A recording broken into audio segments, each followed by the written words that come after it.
Hello! Oula, le micro. Bienvenue dans cette vidéo où je vais expliquer en gros qu'est-ce que c'est la franchise en base de TVA, quels sont les seuils, comment sortir de la franchise en base et comment y revenir. Allez, c'est parti tout de suite.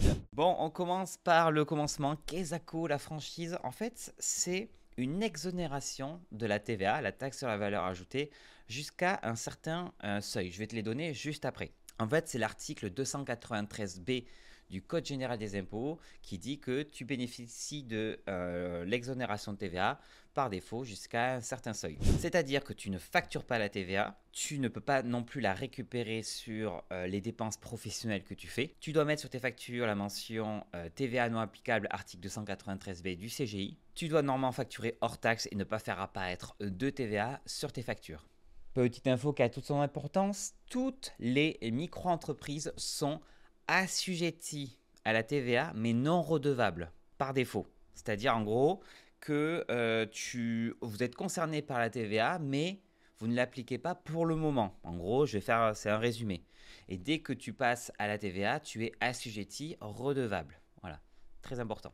Maintenant, quels sont les seuils de franchise de base de TVA sur l'année 2025? Je vais te les afficher. Tu as pour l'achat-vente de marchandises 95 000 euros en seuil de franchise, seuil de tolérance 93 500 euros. Prestation de service BIC ou BNC 37 500 euros en seuil de franchise en base et 41 250 pour le seuil de tolérance ou le seuil majoré. Et là, tu vas me dire, Florian, c'est quoi la différence entre le seuil de base et le seuil majoré ou le seuil de tolérance? En fait, le seuil de base, c'est ce qui est normalement calculé pour se dire est-ce que tu dois facturer ou non la TVA. Par contre, ils ont appliqué ce qu'on appelle un seuil majoré pour dire allez, tu as le droit un petit peu de dépasser, mais pas trop. Et donc, entre le seuil de franchise et le seuil majoré, le seuil de tolérance, tu as ce qu'on appelle la période de tolérance. Et là, en fonction du chiffre d'affaires que tu vas réaliser, tu vas avoir des conséquences sur le bénéfice de l'exonération de TVA. Donc concernant les seuils, il faut savoir que quand tu fais une activité mixte, c'est-à-dire que tu fais de la vente de marchandises, une activité commerciale plus une activité de prestation de services, les seuils ne se cumulent pas. Tu as le seuil haut, par exemple, c'est 93 500, à l'intérieur, les 41 250 de prestations de services. Donc en gros, ça te fait 41 000 de prestations de services et 50 000 de vente de marchandises. Voilà, ça se cumule pas, c'est vraiment à l'intérieur. Alors, comment ça se passe maintenant le dépassement de cette franchise? Dès lors que tu te retrouves dans la période de tolérance, donc entre le seuil de base et le seuil de majoré, le seuil de tolérance, tu ne factures pas la TVA en cours d'année, mais par contre, tu factureras la TVA au 1er janvier de l'année suivante. Donc, on va prendre le cas d'une prestation de service. Imaginons que en cours d'année, tu fais 40 000 euros de chiffre d'affaires. Petite information, on parle en chiffre d'affaires hors taxe encaissé. Donc, ce n'est pas le chiffre d'affaires facturé, c'est bien le chiffre d'affaires encaissé. Donc, imaginons que tu finis l'année sur une année pleine à 40 000 euros de chiffre d'affaires encaissé. Tu es censé facturer la TVA au 1er janvier de l'année suivante. Comme tu es en dessous du seuil majoré, le seuil de tolérance, tu n'as pas à la facturer en cours d'année. Par contre, si en cours d'année, tu fais 42 000 euros de chiffre d'affaires, tu as dépassé les 41 250. Et donc là, tu dois normalement facturer la TVA dès le jour de dépassement des 41 250. Donc par exemple, si c'est le 23 septembre que tu as dépassé en encaissement les 41 250, tu dois facturer la TVA dès le, je sais plus ce que j'ai dit, le 21, le 13 septembre, je sais plus ce que j'ai dit, le 23 peut-être. C'est le 23.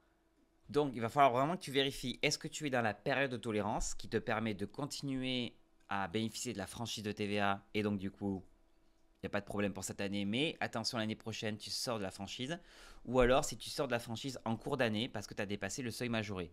Et une petite chose, si tu viens de créer ta micro-entreprise cette année, tu as ce qu'on appelle la proratisation de ton chiffre d'affaires, et là j'en fais une autre vidéo sur ma chaîne qui parle de qu'est-ce que c'est la proratisation de chiffre d'affaires, parce que c'est pas les mêmes seuils. Tu as aussi le droit de sortir de la franchise en base et de facturer la TVA avant même de dépasser les seuils. Ça, beaucoup de gens ne le savent pas. Tu peux dire directement à l'administration, je souhaite, même si j'ai fait que 1000 euros de chiffre d'affaires, je souhaite sortir de la franchise en base et qui va me permettre de facturer la TVA et donc du coup de pouvoir la récupérer sur mes achats, mes dépenses, etc. Professionnelles. Être en TVA en micro-entreprise ne veut pas dire de sortir de la micro-entreprise. Les micro-entrepreneurs peuvent facturer la TVA à un certain moment et rester en micro-entreprise. C'est bien, on a vu le dépassement, maintenant comment revenir en franchise. On va prendre l'exemple que tu étais redevable à la TVA depuis plusieurs années et que tu souhaites revenir en exonération de TVA. Eh bien c'est possible. Pour pouvoir revenir en franchise en base de TVA, il faut au cours d'une année que tu sois en dessous du seuil de base, que je répète, il est à 37 500 euros pour la prestation de service et 85 000 euros pour la vente de marchandises, et que tu en fasses la demande auprès de ton service des impôts, si possible, avant le 1er janvier de l'année suivante, pour une application l'année suivante. Tu ne peux pas te dire en cours d'année, hop, je repasse en franchise. En gros, tu fais la demande pour que l'année suivante, tu puisses revenir en franchise et donc en exonération de TVA. Voilà, j'espère que c'était assez clair pour toi. Si tu as des questions, tu peux les poser en commentaire. Mais surtout, j'ai fait un article sur mon blog qui explique tout ça, qui donne des exemples précis. Donc, et avec une FAQ, j'ai tout mis dans l'article. Je te mets le lien en description. Et je te dis à très bientôt pour une nouvelle vidéo sur la micro. Salut, ciao!